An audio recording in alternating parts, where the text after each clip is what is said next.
जय हिंद दोस्तों। चैप्टर 2 हम पढ़ रहे हैं। सोशल साइंस की किताब है, क्लास 6 की। नाम है बुक का social and political life part 1। ठीक है, तो इस बुक का जो है हम दूसरा चैप्टर पढ़ रहे थे। हमने पार्ट 1 जो है पूरा कवर कर लिया था, यानी मतलब कि इस चैप्टर का हमने आधा पार्ट कवर कर लिया था पहले वाले वीडियो में, और मैंने उसको कंटिन्यू इसीलिए नहीं किया क्योंकि वो वीडियो काफ़ी लंबा हो जाता। इसीलिए हम जो है अब दूसरा पार्ट जो है दूसरे वीडियो में इसको मैंने डिवाइड किया है। तो अब इसमें बचा हुआ पार्ट जो है इस चैप्टर 2 का, वो हम पढ़ने वाले हैं। ठीक है, चैप्टर का नाम है डाइवर्सिटी एंड डिस्क्रिमिनेशन। तो कंटिन्यू करते हैं। ठीक है, चलते हैं स्क्रीन के ऊपर, वहाँ जाके देखते हैं। ठीक है, तो देखो यहाँ पर जो है हम डॉक्टर भीमराव अंबेडकर के बारे में बात कर रहे थे। ठीक है, तो बेसिकली क्या है कि डॉक्टर भीमराव अंबेडकर के बारे में अगर आपको पता हो तो he is known as the father of the Indian constitution. ठीक है, तो बात बेसिकली क्या है कि उनका बहुत बड़ा हाथ था बेसिकली ड्राफ्टिंग में कॉन्स्टिट्यूशन की। जब कॉन्स्टिट्यूशन को ड्राफ्ट करना था तो उसमें उनका बहुत जो है एक मेन रोल उन्होंने प्ले किया था। इसलिए उन्हें जो बोलते हैं father of the Indian constitution बोलते हैं डॉक्टर भीमराव अंबेडकर को। ठीक है, डॉक्टर BR अम्बेडकर या डॉक्टर भीमराव अंबेडकर। तो he was one of the greatest leader of India. ठीक है, तो अपने उन्होंने जो है कास्ट बेस्ड डिस्क्रिमिनेशन का एक्सपीरियंस शेयर किया था। ठीक है, जो हुई थी 1901 में। अब 1901 में वो 9 साल के थे बेसिकली उस टाइम पर, और अपने बहन भाइयों के साथ में जो है वो अपने पिताजी से मिलने जा रहे थे कोरेगांव में। ठीक है, कोरेगांव है महाराष्ट्र में। तो ये जो है कहानी यहाँ पर उन्होंने एक्सप्लेन कर रखी है कि ये जो है क्या हुआ था हादसा उनके साथ में। ठीक है, ये जो है हादसा पूरा यहाँ पर ही कहानी उन्होंने एक्सप्लेन कर रखी है। ठीक है, ये रेड से जो मैं मार्क कर रहा हूँ पूरा जो है ये उनकी स्टोरी है। ठीक है, तो मैं स्टोरी को थोड़ा सा मैं बता देता हूँ। ठीक है, 1 बाय 1 वर्ड टू वर्ड नहीं इसको देखेंगे। मैं बस बेसिकली बता देता हूँ कि जब वो अपने पिताजी से मिलने जा रहे थे तो वो स्टेशन पे गए। ठीक है, रेलवे स्टेशन पे उनके पास टिकट थी, उनके पास पैसे भी थे। ठीक है, अपने बहन भाइयों के साथ में उन्होंने काफ़ी वेट करी वहाँ पे, उनके पिताजी जो है उन्हें लेने नहीं आए। ठीक है, तो फिर जो है उसके बाद में क्या हुआ कि उन्होंने और थोड़ा वेट किया। उन्होंने सोचा कि शायद उनके पिताजी जो हैं अपने सर्वेंट को जो है भेज देंगे, लेकिन उन्होंने किसी को भी नहीं भेजा। तो ऐसे जो है टाइम थोड़ा बीता, रेलवे स्टेशन पे उन्होंने वेट करी लेकिन कोई नहीं आया। फिर उन्होंने सोचा कि क्या वो ही जो है पैसे देके ज़्यादा दूर अगर नहीं है तो वो खुद ही पैसे देके जो है एक वो ट्रेन पकड़ लें या कोई बैलगाड़ी ले लें, बैल बग्गा गाड़ी जो होती है उस पर बैठ के जो है वो चले जाएं। तो क्या हुआ कि इतने में वो स्टेशन मास्टर आया वहाँ पे। उन्होंने काफ़ी देखा कि बच्चे खड़े हुए हैं काफ़ी देर तक रेलवे स्टेशन पे, तो क्या मामला है। तो उनसे मिलने गए। फिर उन्होंने स्टेशन मास्टर ने पूछा, देखा उनको बच्चों को, तो वो काफ़ी उम्र की ना, उनको देख के स्टेशन मास्टर को लगा कि हाँ भाई ये तो ब्राह्मण के बच्चे होंगे। ठीक है, क्योंकि वो वेल ड्रेस थे, पूरा अच्छे से कपड़े पहन रखे थे, साफ़ सुथरे कपड़े थे, पैसे भी थे उनके पास में जो है। और मतलब कि उन स्टेशन मास्टर को लगा कि ये ब्राह्मण के बच्चे हैं। तो फिर क्या हुआ, जब उन्होंने बताया कि भाई हम जो है अपने पिताजी से मिलने जा रहे हैं और हमें जो है क्या बोलते हैं कि हमें हमारे पिताजी के लिए हमने वेट करी है लेकिन हम वो नहीं आए, तो हम सोच रहे हैं कि एक बग्गा गाड़ी में हम चले जाएं। तो ऐसे करते करते जैसे बात आगे बढ़ी तो स्टेशन मास्टर ने उनसे पूछा कि आप कौन हो। ठीक है, कौन सी कम्युनिटी से जो हो आप। तो वो स्टेशन मास्टर ने बच्चों से पूछा, तो उन्होंने कहा कि हम महार कम्युनिटी से हैं। अब महार कम्युनिटी जो है वो अनटचेबल उनको एज अ ट्रीट किया जाता था बॉम्बे प्रेसिडेंसी में। ठीक है, जब हमारा देश आज़ाद नहीं हुआ था तब वैसे प्रेसिडेंसी थी। ठीक है, कैलकाटा प्रेसिडेंसी, मद्रास प्रेसिडेंसी, एक एरिया था, बड़ा एरिया। ठीक है, तो बॉम्बे प्रेसिडेंसी में जो है महार कम्युनिटी थी वहाँ पे, तो उनको एज अनटचेबल ट्रीट किया जाता था। तो उन्होंने कहा बच्चों ने कि हम महार कम्युनिटी से बिलोंग करते हैं। तो वो जो स्टेशन मास्टर है वो बेसिकली वो शौक रह गया। ठीक है, जो स्टेशन मास्टर है वो बेसिकली शौक रह गया कि ऐसे सुन के कि ये तो महार कम्युनिटी से बिलोंग करते हैं, मतलब ये तो वो है अनटचेबल है। तो मतलब कहने का कि उसकी जो बर्ताव था वो सडनली उसके फेस पे उसका चेंज हो गया, मतलब उसका जो रिएक्शन था वो कम्प्लीटली शॉक रह गया। ठीक है, फिर वो टिकट देखिए बच्चों को, यानी वो करने तो आया था मदद। ठीक है, लेकिन फिर वो उन्होंने उसने टिकट वापस दे दी उन बच्चों को और वो चला गया। फिर उसके बाद में जो ये बात है कि बच्चे मार कम्युनिटी से हैं, तो ये बात बग्गा गाड़ी वालों के पास भी फैल गई। जो बग्गा गाड़ी वाले हैं यहाँ पे इनके पास भी वो बात फैल गई कि हाँ भाई ये तो अनटचेबल उससे हैं, तो हम भाई इनको लिफ्ट नहीं देंगे, हम इनको छोड़ के नहीं आएंगे क्योंकि नहीं तो हम भी इम्प्योर हो जाएंगे। ऐसा उस टाइम पे मानते थे। तो मतलब कहने का ये कि टाइम बीत गया। ठीक है, वहाँ पे खड़े रहे वो बच्चे, और फिर स्टेशन मास्टर भी जाने के बाद में फिर वापस आया। वो उसने पूछा बग्गा गाड़ी वालों से कि क्या तुम इसको छोड़ाओगे इन बच्चों को, ये तुम्हें पैसे भी दे देंगे। ठीक है, मतलब कि पैसे देने के लिए तैयार थे, बल्कि दुगने पैसे देने के लिए तैयार थे बच्चे, ठीक है। भीमराव अंबेडकर जी जो है अपने बहन भाइयों के साथ में दुगने पैसे दे रहे थे, लेकिन फिर भी किसी बग्गा गाड़ी वाले ने हाँ नहीं कहा। मतलब कहने का ये है कि जो ये अनटचेबिलिटी का जो इंसिडेंट हुआ था बी आर अम्बेडकर के साथ में, ठीक है, जब वो पैसे भी देने को तैयार थे, जब वो साफ सुथरे कपड़े पहन रखे थे उन्होंने, ठीक है, लेकिन बस वो एक माहर कम्युनिटी से बिलोंग करते थे, तो इसीलिए जो है किसी ने भी उनकी मदद नहीं करी। तो ऐसा जो है भीमराव अम्बेडकर, डॉक्टर भीमराव अम्बेडकर ने लिखा है, ठीक है, अपनी राइटिंग्स में। तो वही यही बात बताते हैं, और इसमें वो कहते हैं कि कैसे जो डिस्क्रिमिनेशन उन्हें फेस करनी पड़ी, वो नहीं चाहते कि कोई और व्यक्ति जो है ऐसा फेस करे, ठीक है। अब थोड़ा सा यहाँ पे उनके बारे में इंट्रोडक्शन दे रखी है। डॉक्टर भीमराव अम्बेडकर जो है 1891 से 1956 तक जो वो जिए थे।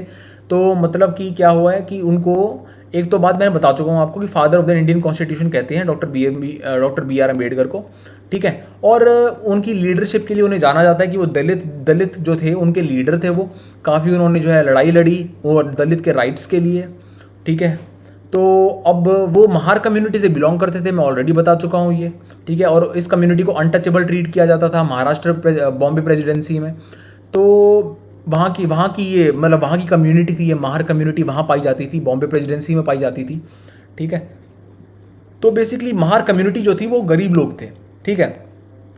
कोई ज़मीन नहीं थी उनके पास में, बच्चे जो थे उनको भी ऐसे ही बर्ताव किया जाता था उनके साथ में, जैसे कि और लोगों के साथ में, बड़े बूढ़ों के साथ में किया जाता है इस कम्युनिटी के, ठीक है। और जो उनके बच्चे जो होते थे इस कम्युनिटी, उनको भी वही काम करना पड़ता था जो उनके पेरेंट्स करते थे, यानी जो उनके माँ बाप करते थे वही काम जो है इन लोगों को, बच्चों को, छोटे बच्चों को करना पड़ता था, ठीक है, जब वो बड़े होते थे। इसके बाद में वो गांव में उनको रहना अलाउड नहीं होता था, मेन गांव में जो है उनको बाहर के एरिया में रहना पड़ता था। और जो है उनको गांव में आना भी अलाउड नहीं था कि कहीं वो जो है इम्प्योर ना कर दें किसी को, ठीक है। तो इसीलिए बेसिकली ये डिस्क्रिमिनेशन जो डॉक्टर बी आर अम्बेडकर को फेस करना पड़ा, उसकी वजह से जो है उन्होंने लड़ाई लड़ी दलित के राइट्स के लिए, ठीक है। तो ये पूरा जो है स्टोरी है, जो मैंने बताया आपको, ये पूरी स्टोरी है, कहानी है, बस ये डॉक्टर भीमराव अम्बेडकर ने जो है लिख रखी है। इसके बाद में डॉक्टर भीमराव अम्बेडकर जो है वो अपनी महार कम्युनिटी से ऐसे पहले व्यक्ति थे जिन्होंने कॉलेज एजुकेशन पूरी करी, और उसके बाद में वो इंग्लैंड गए, ठीक है। और इंग्लैंड जाके वो लॉयर बने, ठीक है, एक वकील बने। उन्होंने काफ़ी उत्साह दिया दलितों को और समझाया कि अपने बच्चों को उन्हें स्कूल भेजना चाहिए, कॉलेज भेजना चाहिए, और कहा कि अलग अलग सरकारी नौकरी के लिए भी जो है उन्हें कोशिश करनी चाहिए दलितों को, ताकि वो इस जो गंदा सिस्टम है, कास्ट सिस्टम, ठीक है, डिस्क्रिमिनेटरी सिस्टम जो है, इससे बाहर आ सकें, ठीक है। इसलिए उन्हें कोशिश करनी चाहिए, दलितों को कोशिश करनी चाहिए एजुकेशन में ज़्यादा आगे आने की, और जो है अलग अलग गवर्नमेंट जॉब जो है उसमें एंटर करने की, ठीक है। फिर उन्होंने काफ़ी ट्राई किया दलितों के लिए जो है कि उन्हें एंट्री मिल सके टेम्पल्स में, काफ़ी मूवमेंट्स भी चलाई, हिस्ट्री में के वीडियोस मैंने डिस्कस किया है ये, कि उन्होंने कैसे जो है काफ़ी सारी मूवमेंट्स में लीड किया था, ठीक है, जो अनटचेबिलिटी को ख़त्म करने के लिए ये, जो क्योंकि दलितों को जो है टेम्पल्स में एंटर नहीं करने दिया जाता था। उसके बाद में जो है अपने लाइफ के एंड पार्ट में जो है उन्होंने आखिरी में बुद्धिज़्म में कन्वर्ट कर लिया था, ठीक है। और उनका कहना था कि मैं ऐसे रिलीजन में जाना चाहता हूँ जो सभी मेंबर्स को इक्वली ट्रीट करे। लेकिन एक्चुअली जो ये कास्ट सिस्टम है ये बेसिकली सनातन धर्म का में बिल्कुल भी नहीं है, हिंदुज़म का ये पार्ट नहीं है। ये जो करप्ट लोग हैं बेसिकली उन्होंने ही क्रिएट करा है ये रियल जो प्योर जो सनातन धर्म है उसमें ये कहीं भी नहीं लिखा, ठीक है। तो जो लोग इसको करते हैं, फॉलो करते हैं कास्ट सिस्टम को, ठीक है, मैं नहीं मानता कि वो जो है एक अच्छा काम कर रहे हैं, वो सोसाइटी में बहुत गलत कर रहे हैं, और उन्हें इमीडिएटली जो है इस चीज़ को बंद कर देना चाहिए, क्योंकि ये डिस्क्रिमिनेशन जो है ये दुख पहुंचाती है दूसरों को, ठीक है। उनको जो राइट्स मिलने चाहिए वो नहीं मिल पाते, जिन व्यक्तियों को मिलने चाहिए इक्वल राइट्स। तो इस वजह से जो है ये चीज़ सनातन धर्म की बिल्कुल भी पार्ट नहीं है, ठीक है। मैं फिर बोल रहा हूँ ये बात। डॉक्टर भीमराव अंबेडकर जो है वो बिलीव करते थे कि दलित जो है उन्हें अपने राइट्स के लिए लड़ना चाहिए, ठीक है, और उन्हें वर्क करना चाहिए कि सोसाइटी में उन्हें मतलब इस चीज़ के लिए वर्क करना चाहिए उन्हें कि सोसाइटी में उन्हें इक्वल इज्जत मिले, ठीक है। बात समझ रहे हो कि सब इक्वल स्टेटस मिले, ठीक है। तो ये बात जो है, उस बात को वो प्रमोट करते थे बेसिकली, और कहते थे दलितों को अपने राइट्स के लिए, ठीक है, लड़ने के लिए, और कास्ट सिस्टम के अगेंस्ट में लड़ने के लिए, और सोसाइटी में जो है आगे बढ़ने के लिए, ताकि उन्हें उतनी ही इज्जत मिल सके जो जितनी दूसरे जो है अपर कास्ट वाले लोगों को मिलती है, ठीक है। अब इसके बाद में देखो आगे बढ़ते हैं। अब यहाँ पे आप सोचो, ठीक है, कितना मुश्किल होगा आपके लिए अगर आपको, ठीक है, एक जगह से दूसरी जगह जाने में डिफ़िकल्टी हो, ठीक है, कितनी बेइज्जती होगी और कितना दुख होगा कि अगर आपको एक जगह से जाना है दूसरी जगह पर और आप वहाँ आप जो है ट्रैवल ही ना कर पाओ, क्योंकि लोग जो है वो आपकी मदद करने से ही रिफ्यूज़ कर दें, ठीक है, मतलब आपसे बात करने से बंद कर दें, आपसे रिफ्यूज़ करें आपकी हेल्प करने से, आपको कोई लिफ्ट ना दे, आप उस ट्रांसपोर्ट को यूज़ ना कर पाओ, आप कहीं से पानी ना पी पाओ। समझ रहे हो कितनी इंसल्ट होगी और कितना दुख होगा, ठीक है। तो इसीलिए जो है आप इमेजिन कर सकते हो कि जो राइट्स और लोगों को मिल रहे हैं अपर कास्ट वालों को, वो अगर आपको ना मिले तो आपको कितना हर्ट फील होगा, ठीक है। तो ये जो सिंपल जो एक ये इंसिडेंट था, ठीक है, ये हमें बताता है कि अगर आप पैसे भी दे दो, ठीक है, तो भी बात वहाँ पर ख़त्म नहीं होती। अगर आप और ज़्यादा भी पैसे दे दो तो भी बात वहाँ पे ख़त्म नहीं होती, क्योंकि ये पैसे के बारे में एक्चुअली है ही नहीं, ये मानसिकता के बारे में है ये चीज़, ठीक है। ये गरीबी के बारे में नहीं कि वो गरीब लोग हैं उस कम्युनिटी के, इसीलिए उनको नहीं हेल्प करा जा रहा। बात यह है कि वो गरीब तो है ही हैं, लेकिन बात ऐसी है कि मानसिकता जो है लोगों की वो इस प्रकार हुई थी, इस प्रकार हो रखी थी कि ये जो लोग हैं ये अनटचेबल हैं, अगर इनको हमने छू दिया तो हम जो है अपवित्र हो जाएंगे, ठीक है, क्योंकि ये अनटचेबल लोग हैं, ठीक है, ये ऐसा काम करते हैं जिससे हमारे अंदर जो है इम्प्योरिटी आ जाएगी, ठीक है। तो मतलब कहने का ये कि ऐसी मेंटालिटी थी, ऐसी मानसिकता थी। तो पैसे की बात नहीं है ये, गरीबी अमीरी की बात नहीं है ये बेसिकली बात है मानसिकता की, सोसाइटी में मेंटालिटी की, ठीक है। तो जैसे कि सभी बग्गा गाड़ियों वालों ने जो है मना कर दिया था, ठीक है, बैलगाड़ी वालों ने, वो एक डिस्क्रिमिनेटरी मैनर है, ठीक है, जो इन बच्चों को फेस करनी पड़ी थी, ठीक है, डॉक्टर भीमराव अम्बेडकर को फेस करनी पड़ी। अब ये जो स्टोरी है बेसिकली ये बताती है कास्ट बेस्ड डिस्क्रिमिनेशन जो है सिर्फ दलितों को क्या बोलते हैं इकोनॉमिक एक्टिविटीज़ को लेने से ही मना नहीं करता, बल्कि उन्हें इज्जत जो और डिग्निटी जो उन्हें मिलनी चाहिए वो भी नहीं मिल पाती। मतलब इकोनॉमिक एक्टिविटी तो दूर की बात है, ठीक है, आप इकोनॉमिक एक्टिविटीज़ में पार्ट ले सको, ठीक है, आप वही काम कर सको जो मतलब आपका मन चाहता है, ना कि वो काम जो आप पे फोर्स किया जा रहा है बाय द सोसाइटी, तो वो तो दूर की बात है, ठीक है। आपको उतनी इज्जत ही नहीं मिलती है, इज्जत ही उतनी नहीं है जितनी दूसरी अपर कास्ट वालों को मिल रही है, ठीक है, बात समझ रहे हो। तो कितना हर्ट और कितना डिसरिस्पेक्टफुल है ये चीज़। इसके बाद में बात करते हैं स्ट्राइविंग फॉर इक्वालिटी, इक्वालिटी के लिए लड़ाई, इक्वालिटी के लिए स्ट्रगल। तो देखो हमारी जो आज़ादी की जो लड़ाई थी ब्रिटिश के अगेंस्ट में, ठीक है, उसमें बहुत सारे लोगों ने पार्ट लिया, ठीक है, जो कि सिर्फ ब्रिटिश के अगेंस्ट में ही नहीं लड़े वो, बल्कि एक और चीज़ के लिए लड़े, और वो था उनका आत्मसम्मान, ठीक है, वो अपने आत्मसम्मान के लिए भी लड़े। अब वो चाहे दलित हों, चाहे औरतें हों, ट्राइबल लोग हों या पीजेंट हों, सभी जो है इस इनइक्वालिटी के लिए भी वो लड़े, क्योंकि उन्होंने अपनी जीवन में इसको फेस किया था, ठीक है। So they had to fight two enemies, एक तो ब्रिटिश और उसके ऊपर से इनइक्वालिटी, समझ रहे हो आप। तो ये दो चीज़ें थी जिनको जो है जिनसे फाइट करना पड़ा था इन लोगों को, दलितों को, औरतों को, ट्राइबल लोगों को या पीजेंट्स को, ठीक है, जो गरीब लोग हैं बेसिकली।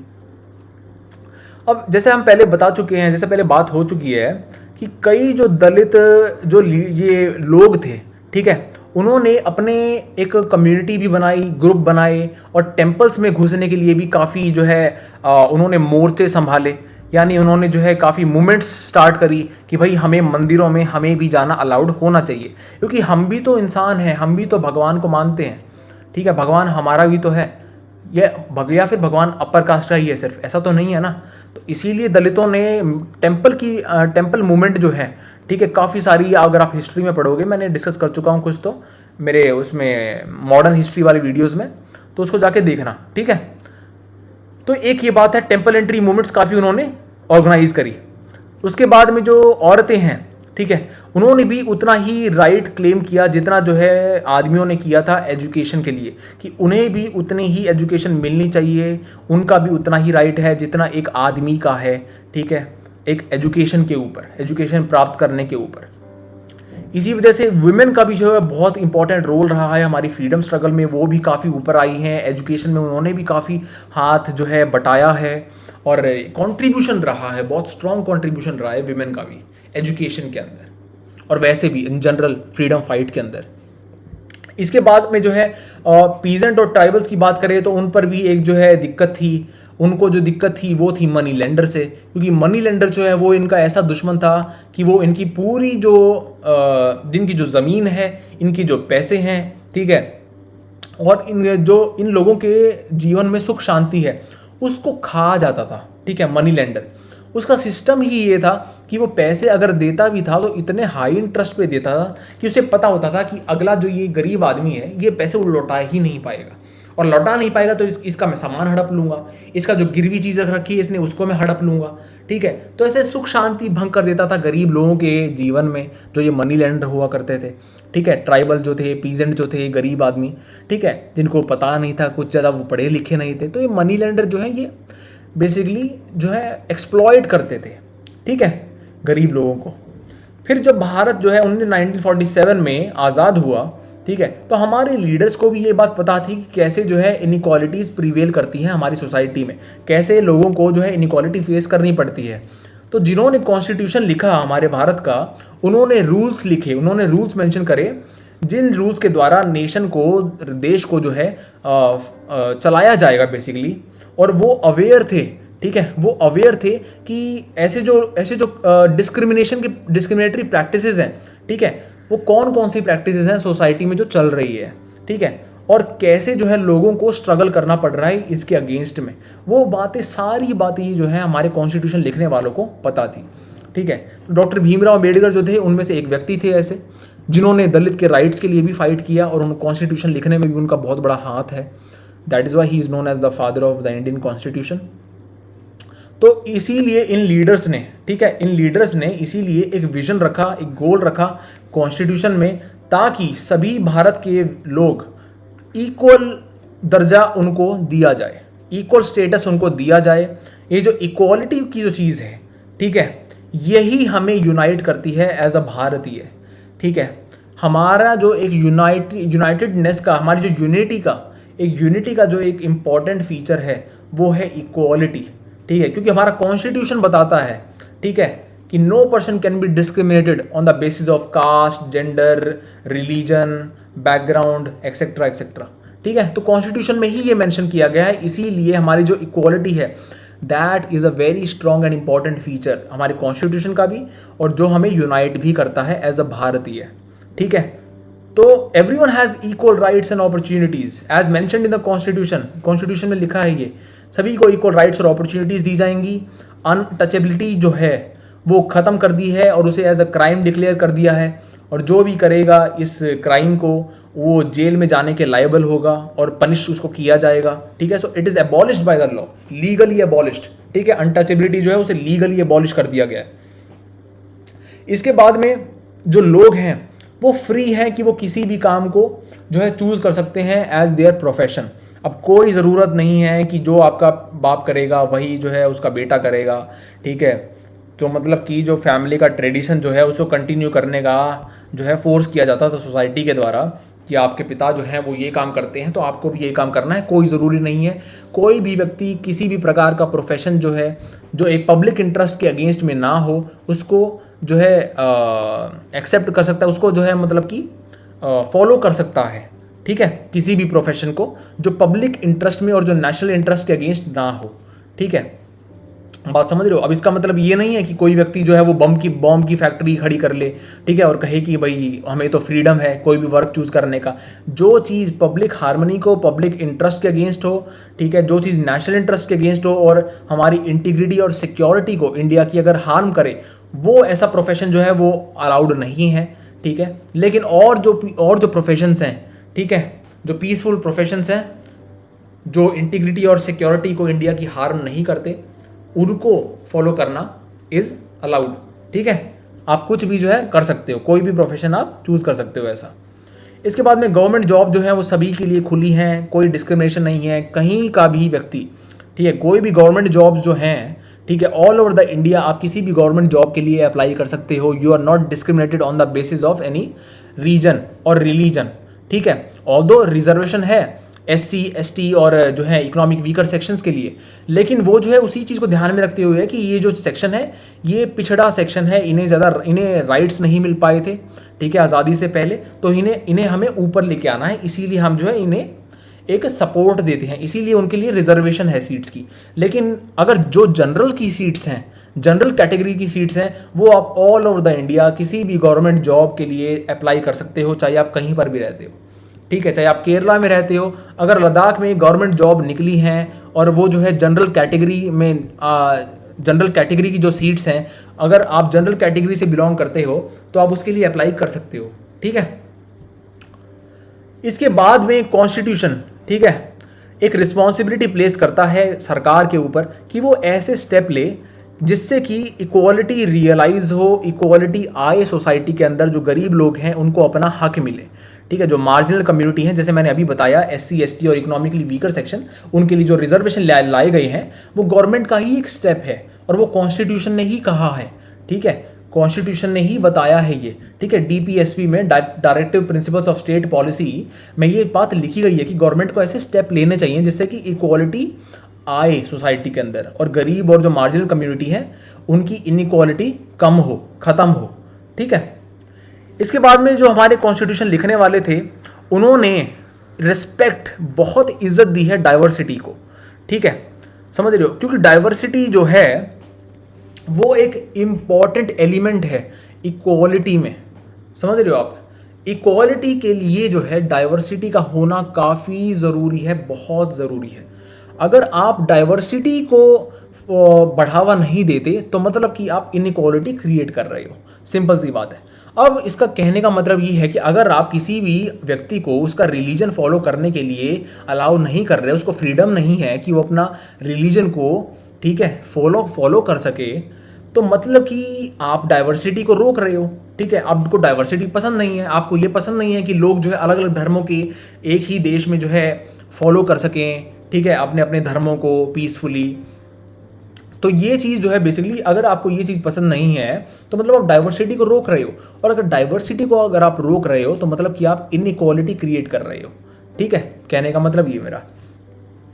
तो अगर कोई रिलीजन, किसी व्यक्ति को आप रोको उसका रिलीजन फॉलो करने से, या उसकी भाषा बोलने से, या कोई जो फेस्टिवल को सेलिब्रेट करने से, और अपने आप को बेसिकली एक्सप्रेस करने से, ठीक है, कि अगर आप कहो कि भाई तुम लोगों को जो है अपने आप को फ्रीली एक्सप्रेस करना, अपनी भावनाओं को व्यक्त करना जो है अलाउड नहीं है, बस इन्हीं लोगों को, इस ग्रुप वाले लोगों को अलाउड है, तो मतलब कि आप वही डिस्क्रिमिनेट कर रहे हो, ठीक है।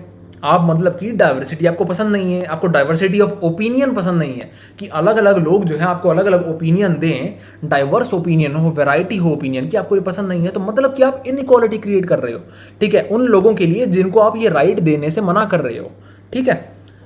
बात समझ आ रही है। तो इसीलिए जो है उन्होंने कहा, हमारे कॉन्स्टिट्यूशन लिखने वालों ने जो कहा है वो ये कहा है कि ऐसी कोई भी एक लैंग्वेज या रिलीजन या फेस्टिवल जो है कंपलसरी नहीं होगा सभी के लिए फॉलो करना देश में, ठीक है। गवर्नमेंट जो है उसको सभी धर्मों को इक्वली ट्रीट करना होगा, ठीक है, बात समझ रहे हो। इसीलिए जो है गवर्नमेंट किसी भी एक धर्म को सपोर्ट नहीं करती, गवर्नमेंट हमारी जो है सभी धर्मों को सपोर्ट करती है, ठीक है, सभी रिलीजन्स को सपोर्ट करती है हमारी गवर्नमेंट, ठीक है। तो अब इसमें हम देखते हैं कि इंडिया जो है एक सेक्युलर कंट्री बन गई, ठीक है। अब बात अगर सेक्युलर की करें तो सेक्युलर टर्म जो है, ठीक है, वो बाद में ऐड हुआ था, वो 1947 में नहीं, उससे काफ़ी बाद में ऐड हुआ था वो, ठीक है। सेक्युलर जो टर्म है हमारे प्रीएम्बल में, वो कॉन्स्टिट्यूशन जब ये 1947 में जब आज़ादी मिली थी तब ऐड नहीं हुआ था, ठीक है। और सेक्युलर का मतलब जो है वो यहाँ पर बताया गया है कि जहाँ पर अलग अलग धर्म के और अलग अलग फेथ के लोग जो हैं उनको आज़ादी हो कि वो अपने धर्म को प्रैक्टिस कर सकते हैं बिना किसी डर के और बिना किसी डिस्क्रिमिनेशन के, उस कंट्री को जो है सेक्युलर कहा जाता है, ठीक है। ऐसा जो है यहाँ पर मेंशन कर रखा है, ठीक है। अब इसके बाद में हम देखें कि यूनिटी, ठीक है, यूनिटी का जो एक इम्पॉर्टेंट एलिमेंट है वो यही है कि हम जो सब लोग हैं, ठीक है, एक साथ में रहें और एक दूसरे की जो इज्जत करें, एक दूसरे के धर्म की इज्जत करें, एक दूसरे के फेथ की बिलीव्स की इज्जत करें। यही एक हमारी यूनिटी का इम्पॉर्टेंट एलिमेंट है, ठीक है, जिसको सेक्युलर जो है यहाँ पर बताया गया है कि सेक्युलरिज्म का मतलब होता है कि सभी लोग जो हैं, सभी धर्मों के, अलग अलग धर्मों के एक साथ में रहें और उनको आज़ादी हो कि अपने धर्म को वो बिना किसी डर के, डिस्क्रिमिनेशन के प्रैक्टिस कर सकें, ठीक है, समझ रहे हो। तो सेक्युलर कहते हैं इस चीज़ को, सेक्युलरिज्म, ठीक है। अब ये जो आइडियल्स हैं बेसिकली जो यहाँ पर हमने बात करी है, ये सभी जो है कॉन्स्टिट्यूशन में लिखे गए हैं। ये बस कोई बोल नहीं रहा, मैं बस बोल नहीं रहा, इसको हमारे भारत के कॉन्स्टिट्यूशन में, हमारे प्रियम्बल में मेंशन किया गया है, ठीक है, बात समझ रहे हो। तो मतलब कि अगर यहाँ पर प्रियम्बल में भी देखो तो सेक्युलर वर्ड यहाँ पर आता है, ऑल्दो सेक्युलर वर्ड जो है वो बाद में ऐड किया गया है, लेकिन फिर भी जो है सेक्युलर वर्ड हमारे प्रियम्बल में आता है, ठीक है। सेक्युलर का मतलब मैं ऑलरेडी बता चुका हूँ आपको। तो ये जो आइडियल्स हैं, ठीक है, ये आइडियल्स हमारे कॉन्स्टिट्यूशन में लिखे गए हैं, ठीक है, sovereign, socialist, secular, democratic, Republic, ठीक है। तो अब आगे चलते हैं। जबकि ये आइडियल्स ऑलरेडी मेंशन्ड है संविधान में, लेकिन फिर भी हमें आज के दिन भी इनइक्वालिटीज़ देखने को मिलती हैं, ठीक है, समझ रहे हो। मैंने ऑलरेडी बता चुका हूँ कि आज भी कैसे इनइक्वालिटीज़ प्रिवेल करती हैं हमारे सोसाइटी के अंदर, ठीक है। तो अब इक्वालिटी जो है उसके लिए हमें स्ट्राइव हमेशा करते रहना पड़ेगा, इसीलिए जो है हमें हमेशा कोशिश करते रहना पड़ेगा इस चीज़ का कि जो भी व्यक्ति, जिसको भी डिस्क्रिमिनेटरी प्रैक्टिसेस से गुजरना पड़ता है, उसको अब ना गुजरना पड़े, उसका हम मदद करें, ठीक है। हम ऐसे जो है लॉज लेके आएँ और ऐसे जो है हम इम्प्रूवमेंट करें हमारी सोसाइटी के अंदर कि सारे लोग सुख शांति से रह सकें, ठीक है, एक दूसरे के साथ में फ्रीली जो है अपने बिलीव्स को, अपने प्रैक्टिसेस को फॉलो कर सकें, ठीक है। और ये जो चीज़ है बेसिकली ये खुद ही नहीं होगी, ये हमें अपने आप करना पड़ेगा, कोशिश करनी पड़ेगी, हमें स्ट्राइव करना पड़ेगा, हमें इस चीज़ के लिए जो है स्ट्रगल करना है, इक्वालिटी को लाने के लिए ज़्यादा से ज़्यादा हमारी सोसाइटी में और इनइक्वालिटी को डिक्रीज़ करने के लिए, ठीक है। इसीलिए जो है लोगों की जो स्ट्रगल है, ठीक है, लोगों की जो स्ट्रगल है और जो पॉजिटिव एक्शन है जो गवर्नमेंट लेती है, ये ज़रूरी है, ठीक है, इस जो ये हमारा ड्रीम है इसको रियलिटी में कन्वर्ट करने के लिए, समझ रहे हो। गवर्नमेंट जो है योजना लेके आती हैं, अलग अलग जो स्कीम लेके आती है हमारी गवर्नमेंट गरीब लोगों के लिए, तो वो जो चीज़ें हैं वो ज़रूरी हैं, ठीक है। और लोगों की मानसिकता बदलना भी ज़रूरी है कि अगर गवर्नमेंट ही सब करे और जो लोग हैं वो अपनी मानसिकता को ना बदलने की कोशिश करें तो ये चीज़ें चलती रहेंगी, ठीक है, ये चीज़ें चलती रहेंगी और 100 साल 200 साल चलती रहेंगी, कंटिन्यू होती रहेंगी। तो हमें भी कोशिश करने की ज़रूरत है और हमारी सरकार को भी जो है ऐसी योजनाएं लाने की ज़रूरत है जिससे जो है ऐसे लोग जिनको पहले राइट्स नहीं मिले, जिनके साथ में डिस्क्रिमिनेशन हुआ है, उनको हम ऊपर लेके आ सकें, उनको सेम लेवल पे लेके आ सकें, ठीक है, जिस लेवल पे जो है और लोगों को राइट्स मिलते हैं, ठीक है। और जो अपर उसमें आते हैं, अपर स्टेटस में जो आते हैं लोग, जितने राइट्स उनको मिलते हैं उतने ही राइट्स उन लोगों को भी मिले जिनके साथ में डिस्क्रिमिनेशन हुआ है, ठीक है। तो यानी इक्वालिटी क्रिएट हो, बेसिकली इक्वालिटी आए सोसाइटी के अंदर, यही एक गवर्नमेंट का मोटिव होना चाहिए और यही लोगों की भी स्ट्रगल का एक एम होना चाहिए, ठीक है। तो यहाँ पर जो है बेसिकली प्रियम्बल लिख रखा है, ठीक है, इसको मैं पढ़ देता हूँ। We the people of India having solemnly resolved to constitute India into a sovereign socialist secular democratic republic, ठीक है। और इसके बाद में and to secure to all its citizens justice socio-economic and political liberty of thought expression belief faith and worship, ठीक है, equality of status and of opportunity and to promote among them all fraternity assuring the dignity of the individual and the unity and integrity of the nation। मतलब कहने का ये कि justice भी, ठीक है, ऐसा जस्टिस भी हो, ठीक है, जस्टिस यानी उन्हें की जो है उनके साथ में न्याय हो, ठीक है, न्याय हो, उसके बाद में उन्हें जो है लिबर्टी मिले, ठीक है, लिबर्टी ऑफ थॉट की वो जो मानते हैं, वो जो फील करते हैं उसे एक्सप्रेस कर पाएँ, ठीक है, जो जिसको वो वर्शिप करना चाहते हैं उसे वो वर्शिप कर पाएँ बिना किसी डर के, जिस भी भगवान को वो मानते हैं। उसके बाद में इक्वालिटी होनी चाहिए स्टेटस की, कि सभी लोग हैं एक ही स्टेटस से, एक ही स्टेटस के हैं, कोई ऐसा नहीं कि अपर स्टेटस लोअर स्टेटस, ठीक है, समझ रहे हो। उसके बाद में अपॉर्चुनिटी जो है सभी को बराबर की अपॉर्चुनिटी मिले, ऐसा होना चाहिए। तो ये चीज़ें जो है basically fraternity, equality, liberty, justice, और उसके बाद में जो है जैसे हमारे नेशन को डिस्क्राइब किया गया है कि सोवर्ण सोशलिस्ट सेक्युलर डेमोक्रेटिक रिपब्लिक। ये वर्ड्स इंपॉर्टेंट हैं जिसको मैं पॉलिटी के वीडियोस में डिस्कस करूंगा डीपली बेसिकली, ठीक है। तो अभी यहाँ पे डिस्कस नहीं करूंगा, आगे देखते हैं। In our constituent Indian constituent assembly this 26 day of November 1949 do hereby adopt enact and give to ourselves this constitution. मतलब कि ये जो संविधान है ये हमने ही अपने आप को दिया है, ठीक है। हमने ही अपने आप को खुद को जो है ये संविधान दिया है, कॉन्स्टिट्यूशन जो है वो दिया है हमारे लोगों ने, हमें और किसी ने नहीं दिया, ठीक है। हमने खुद ने ही अपने आप को ये दिया है। ये हमारा जो प्रियम्बल है यहाँ पर लिखा गया है, ठीक है।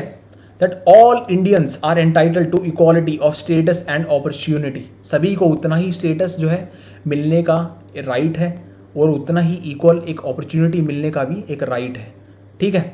बात समझ आ रही है? तो ये जो है प्रियम्बल में मेंशन कर रखा है, जिसको मैं अपने पॉलिटी वाले वीडियोस में डिस्कस करूंगा।